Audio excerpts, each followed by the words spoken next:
Good morning, ma'am. This is our report. Our topic is all about non-locomotor stability. When we see non-locomotor stability, it's body movement that not include traveling. Mga uri ng galaw na hindi paglalakad. Example, swing. Isang uri ng galaw na parang pendulum kung saan isang bahagi ng katawan ay gumagalaw pabalik-balik. Pwede rin sa gilid, pwede mo babalik-balikin sa gilid. Basta kayo nag-swing ka. Next, twist. Isang bahagyang pag-ikot ng mga bahagi ng katawan sa paligid ng iyong axis. Turn. Isang kumpletong pag-ikot ng katawan sa paligid ng patayo. O pahalang na axis. Maaring ito ay isang buong pag-ikot. Pwede rin kalahati na ikot o isang quarter turn. Next, shake.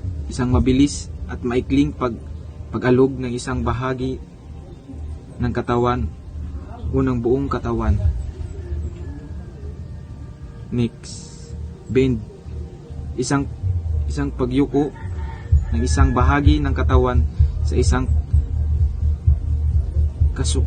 kasukasuhan.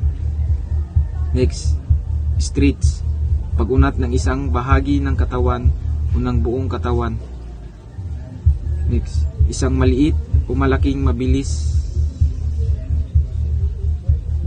Next, example, rock or sway. Paglipat ng timbang ng katawan, pagsulong paatras, pagilid o isang pabilog na landas. Next is bracing the core. Bracing the core, pag-ikting ng lahat ng mga kalamnan sa paligid ng tiyan kapag nakontrata ang mga kalamnan ng tiyan. That's all, ma'am. Thank you. Hi everyone, my name is Joel P. Balavis. This is my report. Dead box series. Lift your legs so your knees are straight over your hips. On and exhale. Slowly lower your right arm and left leg until they're just above the floor. On an inhale, bring them back to the starting position with feet on the opposite side. Starting position. Lay on your back with knees bent at 90 degrees and feet flat on the floor. Raise your arms straight up towards the ceilings. So, mauto ang pasabot sa dead bug series. Bear dog series. Maintain a natural spine by engaging your abdominal musculus jaw. Your shoulder blades together. Raise your right arm and left leg, keeping your shoulder and hips parallel to the floor. Increase the back of your neck and tuck your chin into your chest to the gaze down at the floor. Begin on your hands and knees, maintaining a natural spine. Your hands should be shoulder width apart and your knees hip width apart. So, mauto ang bear dog series. Plank series. Start in the plank, inhale and then move your backside toward your heels as your exhale. Press, shoot your heels and shoot yourself back out long into plank position with feet at a break pace, keeping your core hold in the whole time. Begin a plank position. Your body should form a straight line from head to heels, supported by your forearms and toes. Your core should be engaged. Sumoto ang sa plank. Squat series. The humble squat might just be the most effective exercise you can do. It engage the entire lower half of the body, including the hips, glutes, glutes, hamstrings, and calves, while also hitting the core, shoulders, and back. Stand with your feet shoulder width apart, toes slightly pointed outwards. Keep your back straight and core engaged. So, moto ang sa squat. Sa press up, scapular protraction, and retraction. Bodybuilding lower as people bench press or perform a push-up by holding the shoulder blades and retraction to eliminate the serratus anterior function of scapular protraction. This creates a greater demand on the pecs to bring the humerus into horizontal flexions. Back exercise. Stand sideways against a wall, lining your torso against it for support. Your knees should be bent at about 90 degrees and your feet should be slightly away from the wall. Raise your arms out to the sides parallel to the floor. Four types of example of exercise. Heel taps.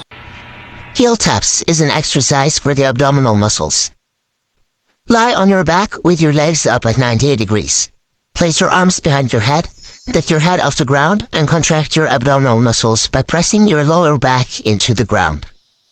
Lower one leg at a time until the heel barely touches the ground. Lift back up to 90 degrees with a little bit of a force before switching leg.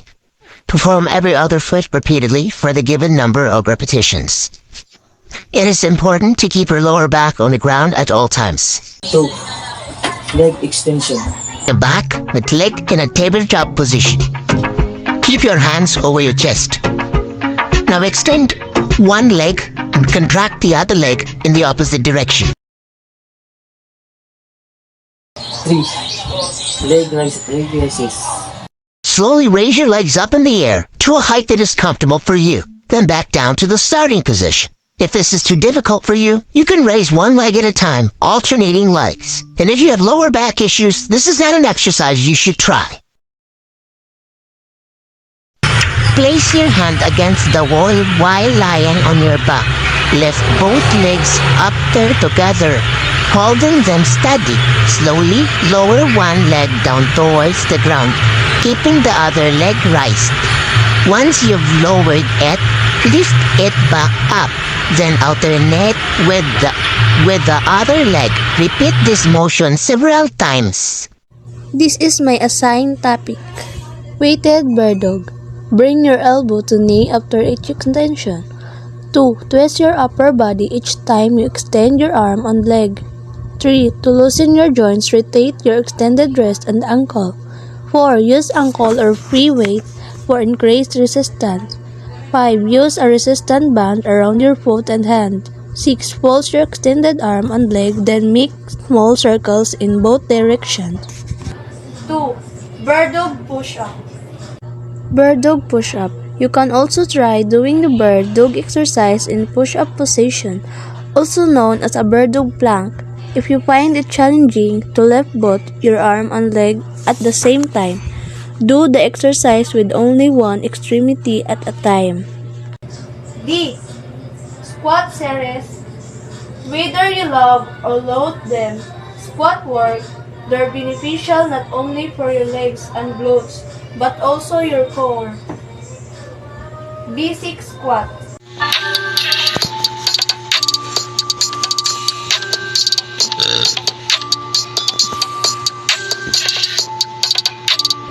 Wall squat.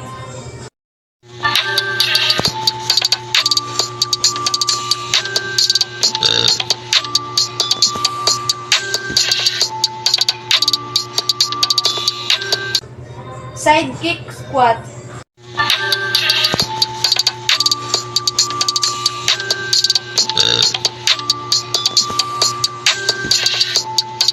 Split squat.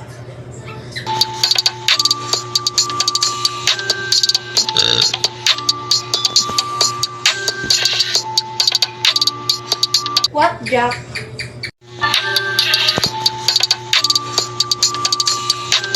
And jump squat.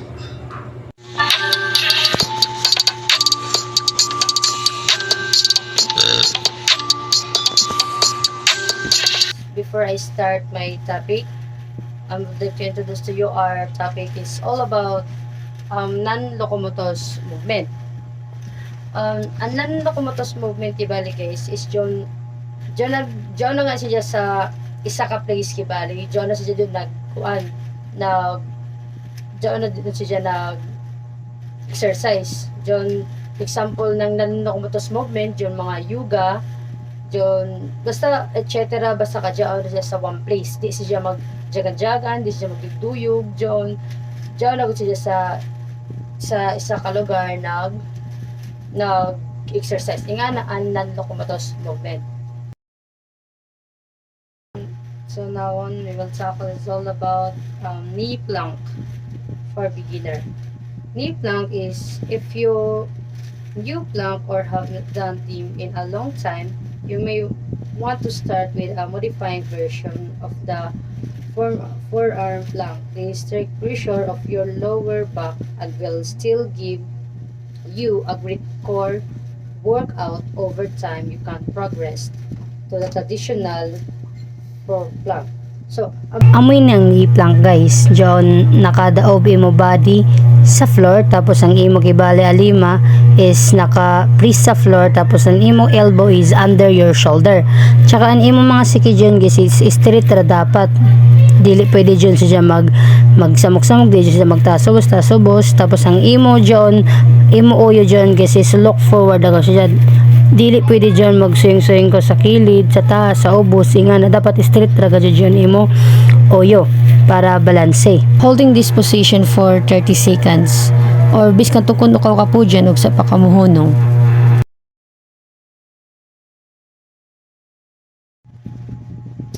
and an straight arm knee plank sub is a sit up from the knee plank is the straight arm knee plank. This requires a bit more arm and core strength, but it's easier performed than a traditional plank.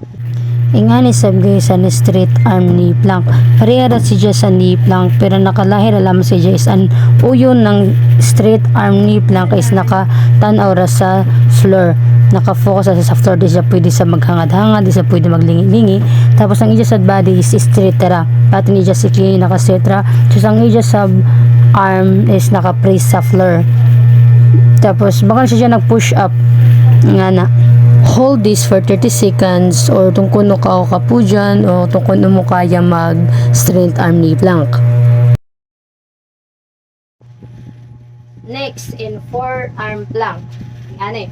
Forearm plank is if you're ready to plank without modification of forearm plank is a great way to feel the board. Ingani ang forearm plank guys. Ang base ako pagtano sa picture, pareha sila sa knee plank. Ang nakadaog sab siya, tsaka ang ija sab uyo is naka-lock straight. Di sa pwede siya maglingi-lingi, mag-ubos-ubos ng imo uyo. Tapos ang imo siki is naka-straight sab.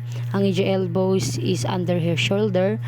Tapos dapat sab holding this position in 20 or 30 seconds. Or tungkan mo kaya inina position. Next is straight arm full plank.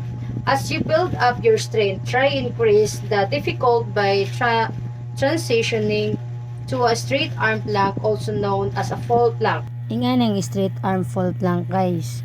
Based sa pagtanaw ko sa inina picture is baka na siya nag-push up. Ang ija kay bali alima is under her shoulder. tsaka ang ija sub knee is under her hips kibali. Dapat imo ija alima is straight ra jud imo alima, imo hands is naka press ra jud dapat sa floor. Tapos imo siki is straight ra, tsaka ang imo sad uyo is lock down ra. Tanaw ra ko siya sa floor, di ka pwede maglingi-lingi, di ka pwede magtaas ubos imo uyo. Tapos hold this position sa mga 30 seconds or longer pa kung mo kaya or kung mo kaya i-maintain ini na position. Lastly is forearm to full plank. You already know how to do a traditional plank, but transitioning between forearm plank, full plank is a great way to progress your workout. Forearm to full plank sub guys is ang ija body is nakaangat, tsaka ang ija elbow is under her shoulder gapon, tsaka ang ija uyo is naka-lock down na sab, naka-focus sa siya sa floor. Di sa siya pwede maglingi-lingi. Tapos dapat sa di mo lawas is nakabalance dyan siya, dapat nakaangat ra dyan, di pwede dyan siya maubos. Ang magain sad nimo guys diri na exercise is makawaya siya sa imo bilbil, maka-strong sa siya sa imo backbone, sa imo mga bones.